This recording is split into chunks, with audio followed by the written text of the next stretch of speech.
Amrit noni pain oil, ನೋವಿಗೆ ವಿರಾಮ, ದೇಹಕ್ಕೆ ಆರಾಮ. ಚಾಲನೆ ಕೊಟ್ಟಿದ್ದೀವಿ. ಈ ರೀತಿ ಜನರಿಗೆ ಉದ್ಯೋಗ ಕೊಡುವಂಥ ಕೈಗಾರಿಕೆ ತಂದಿದ್ದೇವೆ. ಯಾವುದಾದ್ರು ಒಂದು ಹೇಳಕ್ಕೆ ಇವ್ರಿಗೆ ಸಿಗುತ್ತಾ? ಇವ್ರು ಹೇಳೋದು ಇಷ್ಟೇ, ಗ್ಯಾರಂಟಿ ಅನುಷ್ಠಾನ ಮಾಡಿದ್ದೀವಿ, ಬೆಲೆ ಏರಿಕೆ ಮಾಡಿದ್ದೀವಿ. ಒಂದು ರೀತಿ ಪಿಕ್ ಪ್ಯಾಕೆಟ್ ಮಾಡಿ ನಮ್ಮದೇ ಜೋಬಿಗೆ ಕೈ ಹಾಕಿ, ನಮ್ಮ ಜೋಬಲ್ಲಿದ್ದನ್ನೇ ದುಡ್ಡು ಕಿತ್ತು ನಮ್ಮ ಹೆಂಡ್ರ ಕೈ ಕೊಟ್ಟು ನಾನು ಕೊಟ್ಟೆ ಅನ್ನೋದು ಬಿಟ್ಟರೆ ಬೇರೆ ಏನು ಮಾಡಿದ್ದಾರೆ ಇವರು? ಇದರಿಂದ ಜನರಿಗೆ ಯಾರು ಕುರ್ಚಿ ಮೇಲೆ ಕೂತಾರೆ ಅನ್ನೋದ್ರಿಂದ ಜನರಿಗೆ ಏನು ಬರುತ್ತೆ ಹೇಳಿ? ಯಾರಿಗೇನು ಸಿಗುತ್ತೆ ಜನರಿಗೆ? ಜನರಿಗೆ ಸಿದ್ದರಾಮಯ್ಯನವ್ರು ಕುಂತರೂ ಅಷ್ಟೇ, ಡಿ ಕೆ ಶಿವಕುಮಾರ್ ಕುಂತರೂ ಅಷ್ಟೇ, ಕುಂತವ್ರು ಏನು ಮಾಡ್ತಾರೆ ಅನ್ನೋದು ಭಾಳ ಮುಖ್ಯ. ನೀವೇನು ಮಾಡ್ತಾಯಿದ್ದೀರಿ ಕುಂತವರು? ಇದನ್ನು ನೋಡಿದಾಗ ಕವಿರತ್ನ ಕಾಳಿದಾಸಂದು ಒಂದು ಕತೆ ನೆನಪಿಗೆ ಬರುತ್ತೆ. ಇದು ಸಂದರ್ಭ ಅಲ್ಲ, ವಿಧಾನಸೌಧದಲ್ಲಿ ಹೇಳ್ತೀನಿ ಆ ಕತೆನ.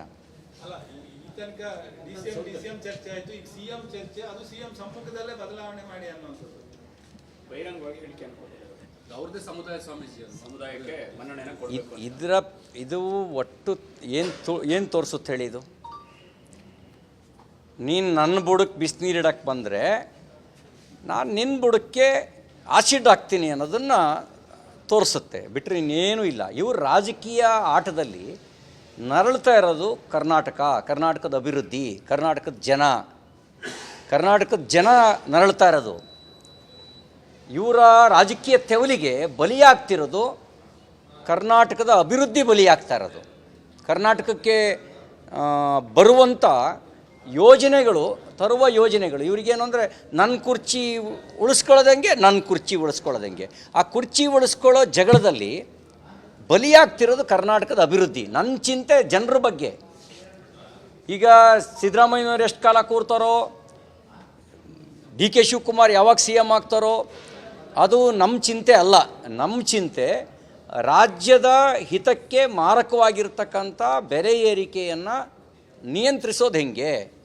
ಈ ಕಾಂಗ್ರೆಸ್ ಇರೋವರೆಗೂ ಬೆಲೆ ಇಳಿಸೋಕ್ಕಾಗಲ್ವಾ?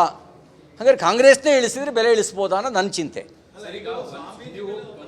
ಬಿಸಿನೀರು ಆಸಿಡ್ ಬಗ್ಗೆ ಹೇಳಿದ್ರೆ, ಈಗ CM DCM ಅಸ್ತ್ರ ಪ್ರಯೋಗ ಮಾಡಿದಕ್ಕೆ ಇವರು ಸ್ವಾಮೀಜಿ ಮೂಲಕ CM ಕುರ್ಚಿ ಮೇಲೆ ಕಣ್ಣಿಟ್ಟಿದ್ದಾರೆ ಅಂತ ಹೇಳ್ತಿದ್ದೀರಾ? ನೋಡಿ, ನನಗೆ ಇವ್ರ ಒಪ್ಪಂದ ಏನು ಮಾಡ್ಕೊಂಡಿದ್ರೋ ನಂಗೆ ಗೊತ್ತಿಲ್ಲ. ಹಿಂದೆ ಯಾರೋ ಒಬ್ಬರು ಹೇಳಿಕೆ ಕೊಟ್ಟಾಗ ಡಿ ಕೆ ಸುರೇಶ್ ಅವರು ಕೊಟ್ಟ ಹೇಳಿಕೆನೂ ನಾನು ಗಮನಿಸಿದ್ದೆ. ಮಾಜಿ ಸಂಸದರಾಗಿರ್ತಕ್ಕಂಥ ಡಿ ಕೆ ಸುರೇಶ್ ಅವರು ಕೊಟ್ಟ ಹೇಳಿಕೆನೂ ಗಮನಿಸಿದ್ದೆ. ಅವ್ರ ಒಳಗಡೆ ಏನು ಒಪ್ಪಂದ ಆಗಿದೆಯೋ ನಮಗೆ ಗೊತ್ತಿಲ್ಲ. ಆದರೆ ನಮ್ಮ ಕನ್ಸರ್ನ್ ಇರೋದು, ನಾವು ರಾಜ್ಯದ ಅಭಿವೃದ್ಧಿ, ರಾಜ್ಯದ ಜನರ ಬಗ್ಗೆ ಮಾತ್ರ ನಮ್ಮ ಕನ್ಸರ್ನು. ಇವರು ಯಾರು ಮುಖ್ಯಮಂತ್ರಿ ಆಗ್ತಾರೆ ಅನ್ನೋದ್ರೊಳಗೆ ರಾಜ್ಯ ಬಲಿ ಆಗಬಾರ್ದಲ್ಲ, ಅದು ನಮ್ಮ ಚಿಂತೆ. ನಾವು ಸಲಹಿದ ಕೈಗಳು ನಮ್ಮ ನೋವಿಗೆ ಸ್ಪಂದಿಸಿದಾಗ ಆಗುವ ಸಂತೋಷ. ಅಮೃತ್ ನೋನಿ ಪೇನ್ ಆಯಿಲ್, ನೋವಿಗೆ ವಿರಾಮ, ದೇಹಕ್ಕೆ ಆರಾಮ. ಅನುಕ್ಷಣದ ಸುದ್ದಿಗಳಿಗಾಗಿ ವಿಸ್ತಾರ ನ್ಯೂಸ್ ಯೂಟ್ಯೂಬ್ ಚಾನೆಲ್ ಸಬ್ಸ್ಕ್ರೈಬ್ ಮಾಡಿ. ಹೊಸ ಸುದ್ದಿಗಳ ನೋಟಿಫಿಕೇಶನ್ಗಾಗಿ ಬೆಲ್ ಐಕಾನ್ ಕ್ಲಿಕ್ ಮಾಡಿ. ಲೇಟೆಸ್ಟ್ ಅಪ್ಡೇಟ್ಸ್ಗಾಗಿ www.vistaranews.com ವೆಬ್ಸೈಟ್ಗೆ ವಿಸಿಟ್ ಮಾಡಿ.